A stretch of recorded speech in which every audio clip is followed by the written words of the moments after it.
आज हम अपना पहला मॉड्यूल देखते हैं, स्टॉक मार्केट किसे कहते हैं। आगे बढ़ने से पहले हम लोग डिस्क्लेमर देख लेते हैं। ये वीडियो सिर्फ एजुकेशन पर्पस के लिए बनाई गई है। यहाँ पे हम किसी को भी बाय या सेल का कोई सलाह नहीं देते। इंडियन शेयर मार्केट ट्रेडिंग करने के लिए रिस्की होता है। ये हर एक इन्वेस्टर के लिए सुटेबल नहीं है। आज तक का जो भी परफॉर्मेंस है, आगे जाके वही परफॉर्मेंस ये देगी, इसकी भी कोई यहाँ पे गारंटी नहीं है। इसलिए यहाँ पे जब आप पैसा लगाते हो, इन्वेस्टमेंट करते हो या ट्रेडिंग करते हो सकता है उन पैसों में का कोई हिस्सा या फिर पूरा पैसा आप लॉस कर सकते हैं। इसलिए यहाँ पे ट्रेडिंग करने से पहले या इन्वेस्टमेंट करने से पहले अपने वित्तीय सलाहकार यानी कि फाइनेंशियल एडवाइजर की जरूर राय ले। स्टॉक मार्केट को जानने से पहले हम लोग नॉर्मल मार्केट को जानते हैं।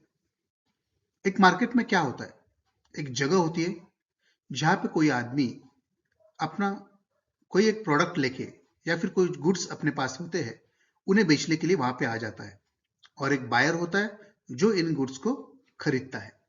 तो जहां पे ये बाय और सेल होती है उसी को मार्केट कहते हैं। स्टॉक मार्केट भी इसी तरह के एक मार्केट है जिसे शेयर मार्केट भी कहा जाता है और इक्विटी मार्केट भी कहा जाता है। बस यहाँ पे बाइंग और सेलिंग किस चीज की होती है, तो यहाँ पे बाइंग और सेलिंग होती है शेयर्स की यानी कि इक्विटीज की, कमोडिटीज की और कॉन्ट्रैक्ट्स की। अब शेयर मार्केट को समझने से पहले हम लोग शेयर्स को समझते हैं। एग्जाम्पल के लिए यहाँ पे हम लोगों ने पिज्जा दिखाया है। अगर किसी पिज्जा को हम लोग अलग अलग पार्ट में कट करते हैं तो कोई 2 पार्ट खाएगा, कोई 1 पार्ट खाएगा, कोई 3 पार्ट खाएगा, यानी कि हर एक के हिस्से में अलग अलग सा वो पिज्जा का पार्ट आ जाता है। ऐसे ही एक कंपनी के जो भी पूरे जितने भी शेयर्स वो कंपनी में है, वो शेयर्स को अलग अलग निवेशों में बांटा जाता है। जिसका जिस प्रकार का निवेश हो, यानी कि जो इन्वेस्टर ने जिस प्रकार की इन्वेस्टमेंट की हो उसके हिसाब से उसे 1 शेयर, 2 शेयर, 5 शेयर, 10 शेयर या 100 शेयर उसकी इन्वेस्टमेंट के हिसाब से उसे अलॉट किए जाते हैं। इसी एक को शेयर्स कहा जाता है। तो किसी के पास 1 शेयर रहेगा, किसी के पास 2 शेयर रहेंगे, किसी के पास 100, 200, 500 भी हो सकते हैं। जब कभी कोई एक अकेला आदमी मिलके कोई एक खुद की एक छोटी सी कंपनी बनाता है, एक छोटा सा बिजनेस चालू करता है, तो उसे हम लोग एंटरप्राइज या फर्म कहते हैं या फिर इसे सोल प्रोप्राइटर भी कह सकते हैं। जब उसमें एक से ज्यादा यानी कि 2 लोग एक साथ आते हैं और वो चाहते हैं कि इस कंपनी को हम लोग बड़ा करें, तो उसे पार्टनरशिप में या फिर एलएलपी में कन्वर्ट करते हैं। यही कंपनी जब बड़ी हो जाती है, जब उन्हें लगता है कि अभी और स्टाफ आना इसमें जरूरी है या फिर और डायरेक्टर इसमें जुड़ने जरूरी है, तो यह कंपनी प्राइवेट लिमिटेड में बनाई जाती है, जिसमें से 2 से ज्यादा और ज्यादा से ज्यादा 200 लोग इकट्ठा आके ये कंपनी को पूरा चलाने का कोशिश करते हैं। इस कंपनी में अलग अलग टाइप के आइडियाज लगा के, अलग अलग टाइप के इन्वेंशन बना के इस कंपनी को बड़ा भी किया जाता है। लेकिन जब ये कंपनी उससे भी बड़ी यानी एक्सपांशन के बारे में सोचती है, यानी 1 से लेके 2 ब्रांचेस, 2 से लेके 4 ब्रांचेस या फिर किसी बड़ी कॉन्ट्रैक्ट को लेके जाके आगे बढ़ना, तो ये कंपनी को एक्सपांशन करना जरूरी होता है, जहां से उसे प्राइवेट लिमिटेड से पब्लिक लिमिटेड में कन्वर्ट करना जरूरी हो जाता है। तो जब कोई भी ऐसी प्राइवेट लिमिटेड कंपनी जिसे अपनी कंपनी का एक्सपांशन करके उसे एक पब्लिक लिमिटेड कंपनी में बड़ा होना होता है, तब उसे स्टॉक मार्केट के जरिए खुद का आईपीओ को लिस्ट करना पड़ता है, यानी कंपनी को लिस्ट करना पड़ता है स्टॉक मार्केट में और उसका खुद को आईपीओ लेके आना पड़ता है। अब आईपीओ का मतलब होता है इनिशियल पब्लिक ऑफरिंग, ये हम लोग आगे जाके भी सीख लेंगे, लेकिन फिलहाल हम लोग ये इतना सीखते हैं कि आईपीओ के जरिए ये कंपनी क्या करती है, जनरल पब्लिक, जो कॉमन पब्लिक, आप और मेरे जैसे जो कॉमन पब्लिक है, इनके पास से, इंस्टीट्यूशंस के पास से, अलग अलग बैंकर्स के पास से एक बड़ा फंड इकट्ठा करती है, ताकि वो फंड कंपनी के एक्सपांशन के लिए यूज किया जाएगा। और इन फंड्स के बदले में जो भी इन्वेस्टर्स है उन्हें मिलते हैं उस कंपनी के शेयर्स। जिसका जितना निवेश हो, जितकी जितनी इन्वेस्टमेंट हो, उसके हिसाब से हर एक को अलग अलग क्वांटिटी में शेयर्स यहाँ पे मिलते हैं। अब ये आईपीओ और कंपनी लिस्टिंग का काम किस तरह से होता है। जब कोई भी प्राइवेट लिमिटेड कंपनी एक बड़े मायने में फंड्स इकट्ठा करना चाहती है, तो उसे सबसे पहले सेबी का परमिशन लेके न्यू स्टॉक इश्यूज सिस्टम में अपने आप को अपना प्रपोजल या प्रोजेक्ट फाइल करना पड़ता है। जब सेबी और न्यू स्टॉक इश्यूएंस सिस्टम इसे पूरी तरह से जांच लेती है और जब उन्हें पता चलता है कि चलो इसे आगे ले जाना कोई भी प्रॉब्लम नहीं है, तब ये आगे चला जाता है प्राइमरी मार्केट में और जहां से आईपीओ यानी कि इनिशियल पब्लिक ऑफरिंग बाहर आ जाती है। इसका मतलब है कि ये कंपनी लिस्ट हो जाती है स्टॉक मार्केट में, जहां से एक बार स्टॉक मार्केट में लिस्ट होने के बाद ये कंपनी सेकेंडरी मार्केट में आती है, जहां पे लोग इसे ट्रेडिंग कर सकते हैं, इसके शेयर्स को ट्रेड कर सकते हैं, इसके शेयर्स में निवेश भी कर सकते हैं। तो इस तरह से ये पूरा प्रोसेस होता है आईपीओ से लेके एक सेकेंडरी मार्केट यानी कि स्टॉक मार्केट में अपनी कंपनी लिस्ट करना और उसे जनरल पब्लिक के लिए ट्रेडिंग करने के लिए या इन्वेस्टमेंट करने के लिए खुला कर देना। अब हम थोड़ा प्राइमरी और सेकेंडरी मार्केट के बारे में जान लेते हैं। जब कोई भी कंपनी एक फंड रेज करने के लिए न्यू इश्यूएंस कंपनी के साथ में मिलके अपना आईपीओ लॉन्च करती है, तो उसे जरूरी होता है इन्वेस्टर्स यानी कि वो कंपनी में पैसा लगा के इन्वेस्टमेंट करने वाले इन्वेस्टर्स की यानी निवेशकों की जरूरत होती है। अब प्राइमरी मार्केट में जब आईपीओ आता है तो आईपीओ का एक प्राइस फिक्स होता है, कितने शेयर्स उसमें दिए जाएंगे ये फिक्स होता है। फिर उसमें अलग अलग इन्वेस्टर, कोई रिटेल इन्वेस्टर हो, इंस्टीट्यूशंस हो, कोई बैंकिंग सिस्टम हो, या अपने अपने इन्वेस्टमेंट के हिसाब से वो आईपीओ में इन्वेस्टमेंट करते हैं। इन्वेस्टमेंट करने के बाद आईपीओ का जो ये पीरियड होता है 2-3 दिन का, वो 2-3 दिन के पीरियड के बाद में हर एक को अलग अलग उनके निवेश के हिसाब से शेयर अलॉट किए जाते हैं। शेयर अलॉट करने के बाद में ये चले जाते हैं सेकेंडरी मार्केट में, जिसे हम लोग स्टॉक एक्सचेंज कहते हैं। अब जो पहले इन्वेस्टर था जिसे ये शेयर्स मिले हैं थ्रू आईपीओ, ये बन जाता है सेलर, और जिस दिन ये लिस्ट हो जाता है स्टॉक मार्केट में या फिर स्टॉक एक्सचेंज में, उस दिन ये सेलर वहां पे अपने स्टॉक्स को या फिर मिले हुए शेयर्स को बेचता है, यानी कि ये सेलर बन जाता है। अब जो कोई भी दूसरा ट्रेडर जिसे इन शेयरों में पसंदी है या फिर जो चाहता है कि इन स्टॉक्स को मुझे परचेस करना है, इन शेयर्स को मुझे खरीदना है, वो बायर यहाँ पे आके स्टॉक एक्सचेंज से ये शेयर्स को परचेस करता है।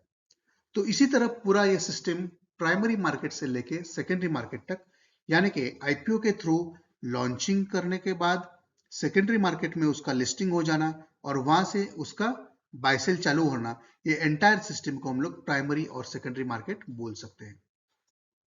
अब अगर हमें ये लिस्ट किए गए शेयर्स अगर खरीदने हैं तो हमें तो सेकेंडरी मार्केट जाना पड़ेगा, और सेकेंडरी मार्केट जाने के लिए यहाँ पे बाय सेल करने के लिए हमें अपना खुद का डीमैट अकाउंट होना जरूरी है। अब डीमैट अकाउंट अगर हमको ओपन करना या फिर खोलना है तो हमें मदद लेनी पड़ती है एनएसडीएल और सीडीएसएल से। अब ये एनएसडीएल और सीडीएसएल क्या है? तो ये है डिपॉजिटरीज जो एनएससी और बीएससी की होती है। तो वहां पे हम लोग अप्लाई करते हैं टू एक स्टॉक ब्रोकर। एक स्टॉक ब्रोकर के जरिए हम एप्लीकेशन करते हैं अपना खुद का डीमैट अकाउंट बनाने के लिए। जब अपना अकाउंट बनता है तो ये डीमैट प्लस ट्रेडिंग अकाउंट, इसका कॉम्बिनेशन अकाउंट बन जाता है।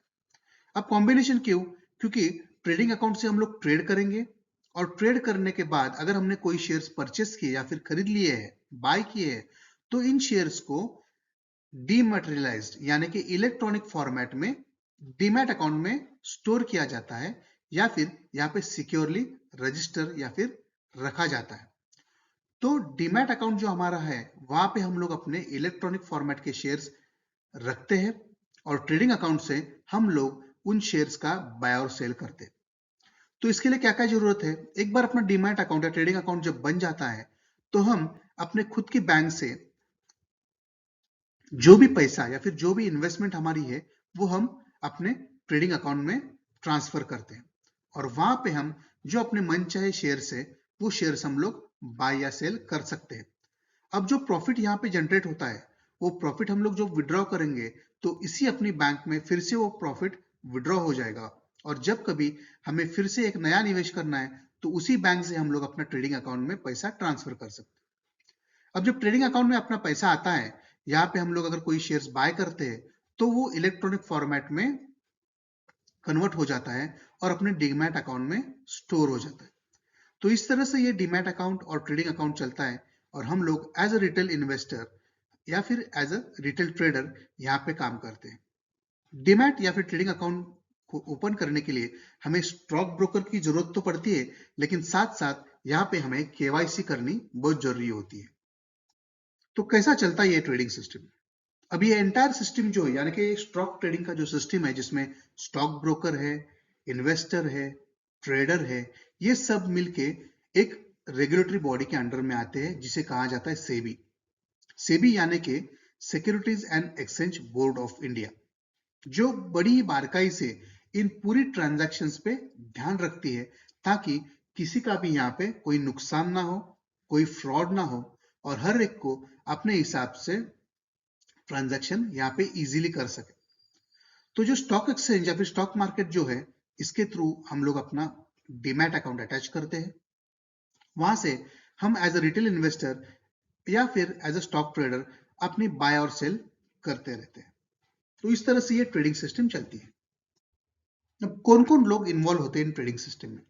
सबसे पहले तो जैसे हमने देखा, स्टॉक एक्सचेंज तो है ही, साथ में रेगुलेटर होता है जो है सेबी, जो सबको गवर्न करता है।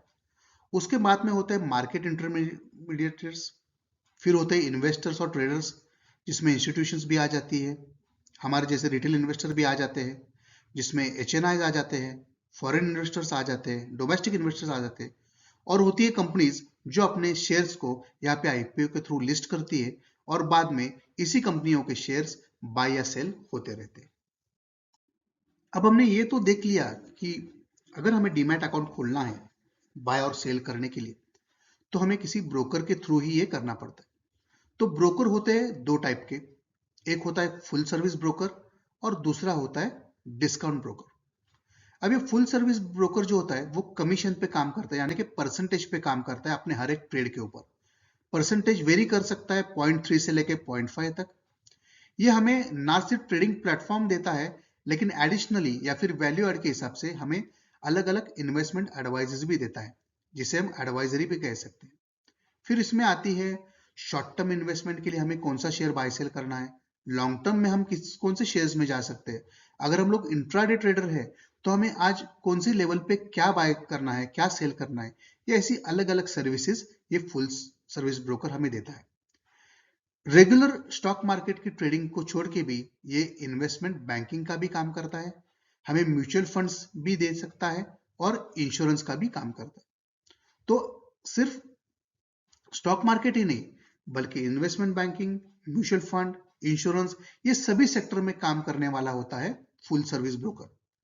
अगर हम फुल सर्विस ब्रोकर की कुछ एग्जांपल्स देखें, तो उसमें बड़े प्लेयर्स है मोतीलाल ओसवाल, एंजल ब्रोकिंग, और प्राइवेट लिमिटेड बैंक्स भी है जो फुल सर्विस ब्रोकर के हिसाब से काम करती है।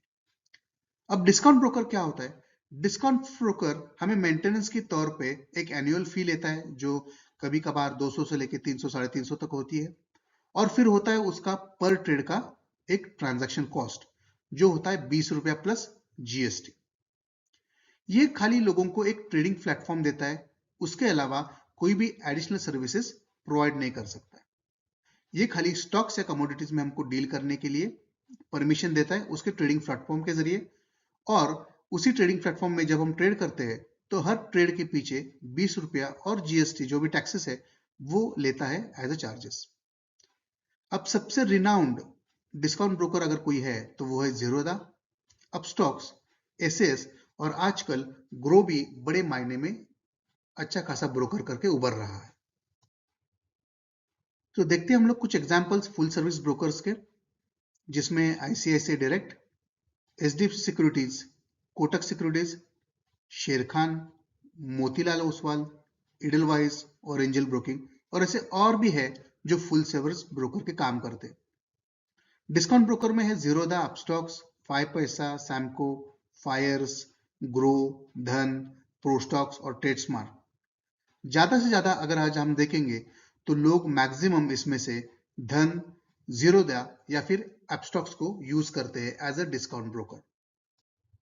अब हमें अगर अपना खुद का डीमैट अकाउंट ओपन करना है, तो ये KYC जो करनी पड़ती है, वो KYC के लिए हमें क्या क्या देना पड़ता है? तो हमें देना पड़ता है अपना आधार कार्ड, पैन कार्ड, अपना सिग्नेचर, अपना आइडेंटिटी फोटो। अगर इतने चीजें हम देते हैं तो हम आराम से इक्विटी में अपना डीमैट अकाउंट खोल सकते हैं। लेकिन अगर हमें कमोडिटी या फिर फ्यूचर और ऑप्शन सेक्टर में भी काम करना है, तो हमें अपना बैंक का कैंसल चेक और 6 महीने का बैंक स्टेटमेंट देना जरूरी होता है। तभी जाके अपना ये डीमैट अकाउंट ओपन होता है। अब डीमैट अकाउंट ओपन करने की प्रोसीजर क्या है? सबसे पहले तो हमें अपना डीपी सिलेक्ट करना पड़ेगा, यानी कि डिपॉजिटरी पार्टिसिपेंट। बाद में हमें अकाउंट ओपन करने के लिए जो भी फॉर्म होता है वो फॉर्म भरना पड़ेगा। फॉर्म के साथ में हमें देना पड़ता है केवाईसी, जो अभी हमने देखे। जैसे ही केवाईसी हम लोग देते हैं तो उसका पूरा वेरिफिकेशन प्रोसेस चालू हो जाता है, और जब ये पूरी तरह से वेरीफाइड होता है तब जाके हमें एग्रीमेंट की साइंड कॉपीज मिल जाती है, जहां पे हमें खुद की सिग्नेचर करके उसी सभी टर्म्स एंड कंडीशंस को एक्सेप्ट करना पड़ता है। ये पूरा प्रोसेस होने के बाद में, सब डॉक्यूमेंटेशन प्रॉपरली होने के बाद में, फिर हमें मिलता है एक यूजर आईडी और पासवर्ड, जिसके जरिए हम लोग अपना ट्रेडिंग स्टार्ट कर सकते हैं। अब हम देखते हैं कि इंडिया में टोटल कितने स्टॉक एक्सचेंजेस है। इंडिया में अगर देखा जाए तो टोटल 23 स्टॉक एक्सचेंजेस है, जिसमें से जाने माने ये 8-10 है, जिसकी लिस्ट मैंने यहाँ पे आपको दिखाई है। लेकिन सबसे ज्यादा ट्रेडिंग अगर किसी स्टॉक एक्सचेंज में होती है तो वो है एनएससी और बीएससी, यानी कि नेशनल स्टॉक एक्सचेंज और बॉम्बे स्टॉक एक्सचेंज। तो हम देखते हैं इन दोनों एनएससी और बीएससी स्टॉक एक्सचेंज को, जिसमें बहुत ही ज्यादा मायने में ट्रेडिंग होती है। एनएससी जो है, इसे नेशनल स्टॉक एक्सचेंज कहा जाता है। ये शुरुआत हुई थी इसकी 1994 में। आज इसमें 2000 से भी ज्यादा स्टॉक्स लिस्टेड है। ये मुंबई में स्थित है और इसका खुद का इंडेक्स जो है वो है निफ्टी 50। अगर हम लोग बीएससी की बात करें तो बीएससी एशिया का सबसे बड़ा स्टॉक एक्सचेंज है, जिसे बॉम्बे स्टॉक एक्सचेंज भी कहा जाता है। इसकी शुरुआत हुई थी 1875 में। इसमें आज 5000 से भी ज्यादा स्टॉक्स लिस्टेड है। ये भी मुंबई में स्थित है। इसका इंडेक्स है सेंसेक्स 30। अब यहाँ पे मैं आपको एक असाइनमेंट देता हूं, जिसमें आपको जानना होगा कि निफ्टी 50 के ये जो 50 स्टॉक्स है ये कौन कौन से हैं, और सेंसेक्स 30 के ये 30 स्टॉक्स कौन कौन से।